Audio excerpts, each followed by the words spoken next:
Well, hi YouTube. I'm just coming on here to, spread some positivity in the morning because I hate waking up on a bad terms and I got some sleep, so I'm really not in a bad mood. Um, I don't really need that much sleep anyway, but when it's like people just keep waking you up every 10 minutes, like, you know what I'm saying? Just become like, oh my God. But oh my higher self. But anyway, um it says I am the decisive element. It is my personal approach that creates the climate. It is my daily mood.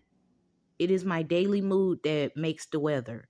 I possess tremendous power to make life miserable or joyous. I can be a tool of torture or an instrument of inspiration. I can humiliate or humor, heal or hurt or heal. In all situations, it is my response that decides whether a crisis is escalated or de-escalated, and a person is humanized or dehumanized. We treat people as If we treat people as they are, we make them worse. If we treat people as they ought to be, we help them become what they are capable of becoming. Joanne Wolfgang von Goethe. Yeah, so I just want to talk about this for a minute. It was a lot of times where I was just hurt purposely. Like people approach me fucked up. You know what I'm saying? People approach me like that, and sometimes when I was a little girl, I didn't get it. So I would beat everybody ass. But yeah, I grew up and I was like, damn, I'm beating everybody ass. And you know, I don't know what the reason was, but I stopped that. Like I could keep spending energy on that. So I had to just move on. And when I moved on, I realized that um that's their karma. You know what I'm saying? Cuz like I mean, I was a kid. When I was a kid, I didn't really know that I would be explosive, but I would really never bother anybody when I was a kid. So they kind of still deserved it then. And I I made my life joyous. I chose to be joyous, and it seemed like they was mad because of how I showed up to life, and tried to torture me, but they couldn't do nothing because I had already decided that I wanted to live a happy life, and that beating somebody's ass wasn't a thing for me, because that wasn't making them respect me. So I started to treat them as they ought to be, and I got a whole different response from them. Like um people just hated to let me go after that. So I'm just like, I'm a credit, um just hated to let me go. But like, it's like that initial interaction is what always the initial interaction is always what impression is always what gets you. You know what I'm saying? And it becomes, I don't know, it's just like, I don't know, I can't turn back. You know what I'm saying? Like but anyway, so in all situations, it is my response that decides whether a crisis is escalated or de-escalated. Yeah, and I was always de-escalating shit, and I got tired of it. And I got really fucking tired of it, cuz I wasn't even the type of person that, like, so I know, I have facts, I have proof that my mom made me share all my money with my brothers and sisters who was demon kids, and then had the nerve to tell me that she didn't get any money from me when I was the only kid getting money at that time. And I shouldn't have never had to spend a dime on them with the way they treated me. I should never had to get them one fucking red cent. So when a motherfucker make you share shit with somebody, that's why I tell my kids, they selfish as hell. My daughter, Denila, she's selfish. And I'm like, you can't make her share her shit. And I wanted that.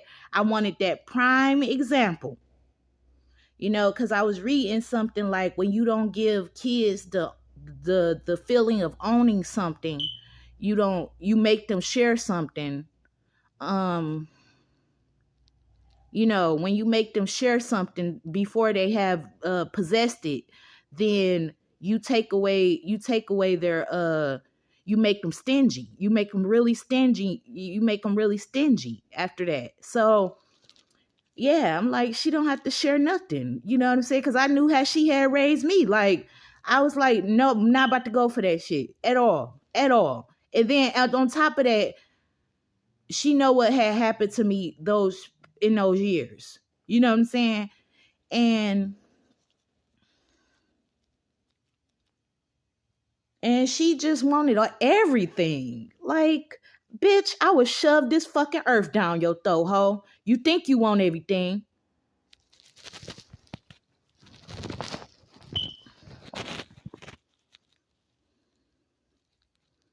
Yeah, so that's where I'm at. And I don't give a fuck. Like, who got a problem about it? Because that didn't make no sense. Everybody sitting up here talking on motherfucking YouTube and ain't nobody doing shit. You know what I'm saying? It just don't make no sense. But I'm working on myself every day. As you can see, that I wake up and I say I am this decisive element. You know what I'm saying? Which is staying to myself, basically, and wait until this shit play out and whatever happen.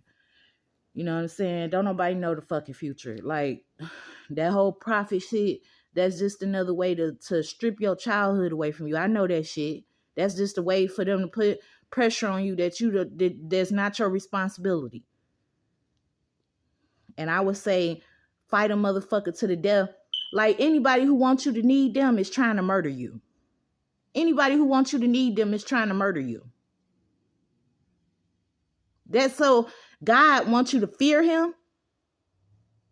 That don't sound right to me. Why would you want somebody to be scared of you? That just never sat right with me. Because I know how these motherfuckers just tried to blood suck me. And so the last thing on my mind, even if I did die, the last thing on my mind wasn't death. So I didn't die. If I would have died, I wouldn't have died in a unhappy state because I was getting the fuck away. I was that initial action towards your goal, it kind of fuels it. So I'm like building whole shits in my, you know what I'm saying? I'm building everything, you know what I'm saying? And I'm doing this shit by myself. Like, yeah. But yeah, I'm just,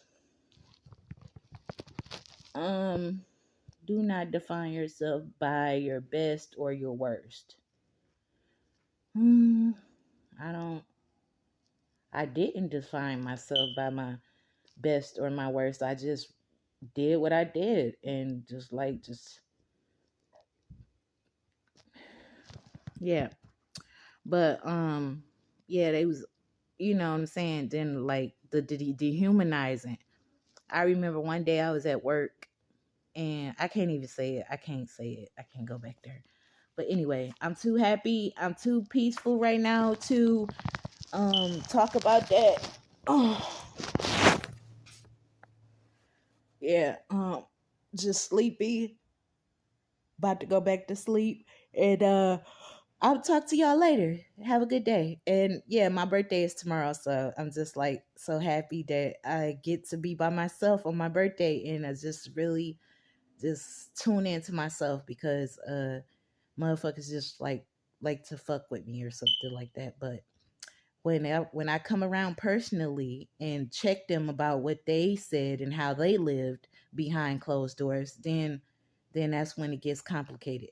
So, but whatever. I'm not really worried about them. I never have been, but since they worried about me and what I'm doing behind closed doors, which is building myself up and working on myself, since they want to see all that and try to make it seem like it's something wrong with that, then I have permission to go into their shit and expose their shit, because that's how I absorb shit. I absorb shit like that. And when you violate somebody's privacy, you better watch out. You better watch out, because I wasn't the one. I was never the one to do that too. I was never the one. So y'all see.